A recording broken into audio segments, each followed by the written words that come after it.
they'll find out Lucifer still is in control of this planet and every alien race below him, which means the whole galaxy, the whole universe in the lower realm of the physical reality. So that reality is going to change. It's going to crash. When Earth gets contaminated and pretty much destroyed, aliens come here for two reasons. They don't come here for any other reason. They're not coming here to help us become spiritual or save us from doing the wrong thing, getting the right job, or any of that kind of stuff.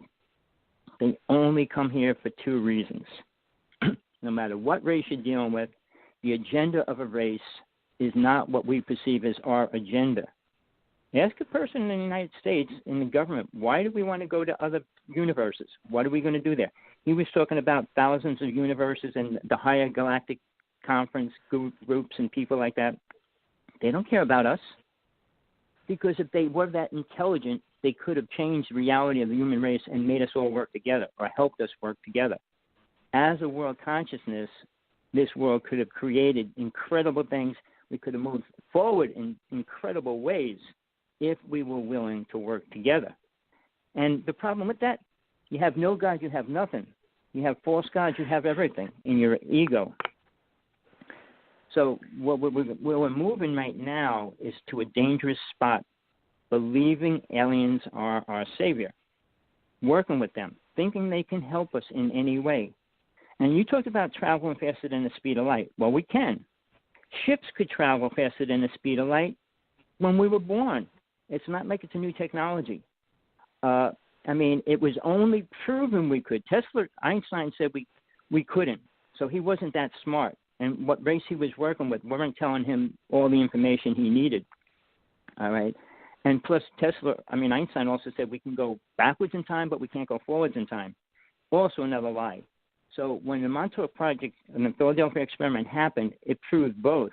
And that was because Tesla created the whole scenario for that to happen. But Tesla was working at so many different levels. He even told the world they're not going to be able to work with what he gave them. The HARP system is the most deadliest weapon on the planet, and people don't understand it. And I studied that for 25 years.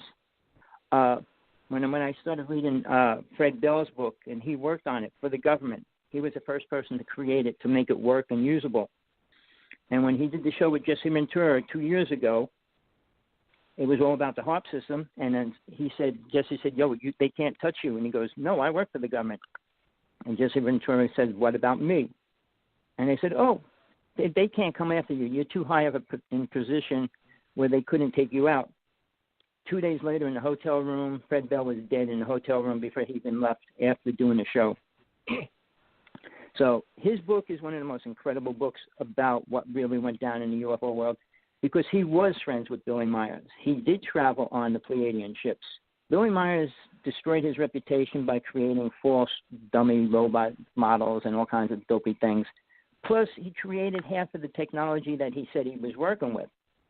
But something that he did, nobody else has ever did, he made 100 prophecies in 1950. He gave them to every world government.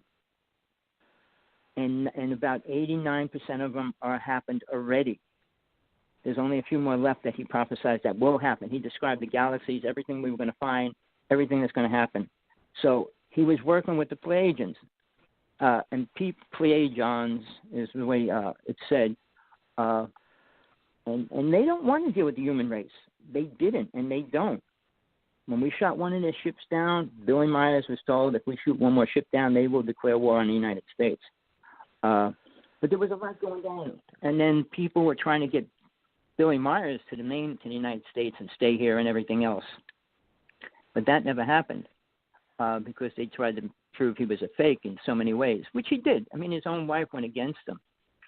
But the reality is all this UFO stuff has nothing to do with helping a person understand what's going to happen to them when they die.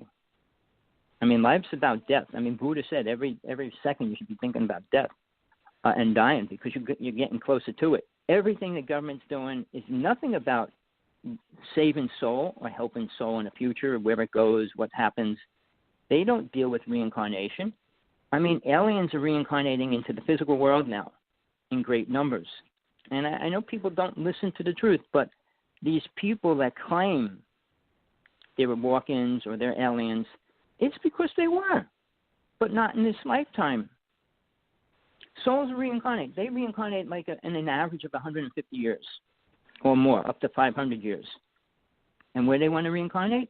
For planet Earth. People still have the idea that we're going to go back to the Golden Age, which was destroyed by 2 certain races. And I mean, all the stories of Enoch and Anu and all those beings and who did what and all that, it's a great story. But the reality is there was multiple races here before them. And when you hear about thousands and things, I mean, even your husband said he worked with 37 alien races, right? So there's I don't remember how many, but yeah. He said 37. Oh, no, I listened to every word he said. Yeah. But and when you talk about things, we're immortal. I did a show on that. You should listen to it. Immortal means living forever, not dying. The only thing that's important about the word, if you want to accept it, is being aware of that. If you live for 10 billion years and you're only aware of 100 years or 60 years, you're not immortal. You don't know anything about yourself. You don't know who, what you did, where you went, what race you were, what sex you were. You don't know anything. So saying you're immortal isn't important until you become aware of all that. I'm aware of all my lifetimes, even being an alien race before Atlantis. So when we talk about immortal, I know you say it a lot, but you need to be aware what that really means to you, not to, soul never dies. Well, just so people want to know this or not, God can destroy soul. It's the only thing that can. If it desires a soul that's too evil, that it will keep destroying everything it creates, it'll take it out. And whether people want to believe that or not, no, we're all immortal. Who proved that? Name one person that could prove we're all immortal and that we can't be taken out. So concepts and theories and all these ideas about the wormhole and all those things, go into a wormhole and you don't know where it's going to go is a pretty stupid idea. And when he said, what's his name, Ken, said something about the wormhole and those aspects, when CERN is trying to create a black hole. Are you talking about... Ken didn't say much about that at all. He didn't even get a chance to speak. That's why I was having him on tonight. Dan Cooper. Dan T. Cooper. He's done patents. Yeah, I'm the one that brought that up because there's several types, but he's talking about the type that is in this solar system, and strictly you have to have used it to know what it's about. You can't possibly imagine it unless you've used it. And the type that I was talking about is created in space, and they have the technology, at least where I was, to use it and to predict those. He was aware of it because he knows about it, but he's been there and done that. So it's stuff that we're actually had for a very, very long time. It's just not been made public. And so what he was trying to tell people that haven't used it was that there's ones that are like the ancient race that maybe people have heard about that are permanently situated when they created the solar system here.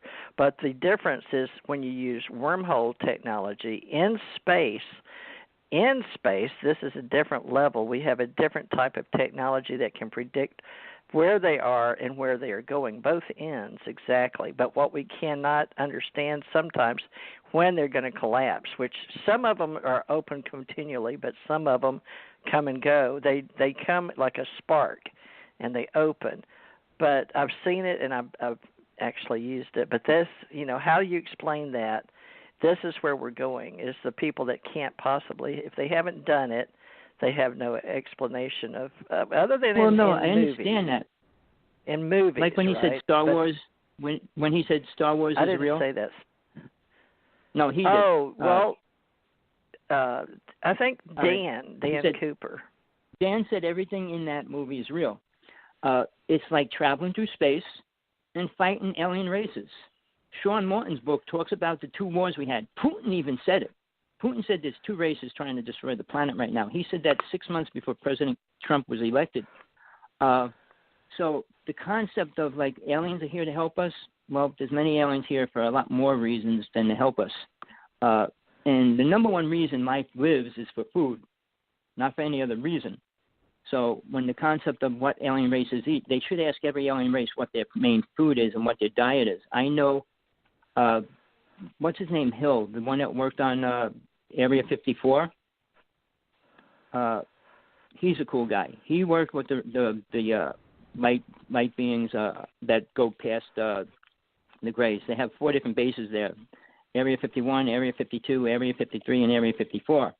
And he worked at Area 54 with these light beings are, and he said they're dangerous to the human race because they can't come near us or we get burnt up and die. But he worked with them, and he worked with the children there because he was working for the government testing air balloons and weather balloons and all that kind of stuff on their ground, and he made friends with them. But he's doing a big lecture very soon. I just got the email yesterday. He's going to talk about going faster than the speed of light with the theory, with his whatever, and he's going to be doing a whole workshop somewhere in the United States on that, I think this month. So everybody's trying to move forward and going into the future. I'll bring up Albiol because he said he went to the future. He went to 2137 when the world is floating cities and there's only a third of the population here. Now, I would accept that because he's one of the few people that actually went through time with provable evidence. Nobody else, even Bashago, has no provable evidence of anything he said. He also said he was going to be president in 2020. That's not going to happen no matter what he does. So, I mean, the concept of these people that talk great story when it comes to proof. Now, Sargel and I, we shot more pictures of creatures, entities, beings than anybody else on this planet. We got thousands of pictures. They're all copyrighted. He's putting them up online every day. Nobody can understand what the Wanaque Vortex Why don't you tell us really where that was. is? Why don't you tell us where that is? It's northern New Jersey. Talk about him. Okay. No, I mean, where is he New Jersey. posting them? Sargel 18. On SERGEL. It's called Strange. The show is called Stranger Universe. STRANGER Universe. And he's putting 1 up or 2 up every day. He's going to put some outrageous stuff up for Christmas. He's going to show things that don't exist, that are real. So he's proving what the vortex is. You talk about a wormhole. It's a wormhole into a dimension of creatures, entities, beings, demons, you name it. And they're all coming through because when Janet said the rip, happened on Long Island. No, it didn't happen on Long Island. It happened in Wanaque, New Jersey when the ship when it crashed there. So there's a lot of people, like the other person who talks about who was one of the speakers. Wanaque, New Jersey is northern New Jersey. And it's Vortex. So that's being talked about with Sargel 18's Strange Universe. And you can find it, the Wanaque Vortex Part 1 on YouTube, Strange Universe. And he's been on here on this show, and we have him recorded several places, actually, from quite a long time ago. And but he put Brian almost 100 videos up. He put up 100 videos in the past 3 months.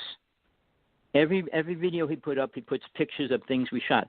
Some don't look that good because it's over a computer. When you look at the actual photograph and blow it up, and the images and stuff we have are incredible. So, but we do have pictures of ships. We shot a picture of a plane, a ship in back of the Empire State Building from 40 miles away. I mean, we got some incredible photographs of ships. Why don't you tell us how you met? And I was talking about the clouds, and then you open them up and things may come out. They're not portals or anything. They're different. There's many types of portals in space, but we were talking about here in this reality, and this right here on the planet. On the planet, Tommy, that's where you work. Right. On the planet. So just talk about there's various levels. No, everybody knows what they know, but then what they've experienced. And everybody has filters and perceptions of what it is they're seeing. But you, at some age, worked with him, didn't you? Brian Williams, yes, right? But here's the thing. It's the level of a person ready to open up to truth. Now, the word we use is what vortex, did you see? I was portal. trying to explain about the clouds. And, for whatever person thinks what it is, but you saw it. Tell us what you saw your firsthand experience, because you and Brian Williams were working together. How did you guys meet?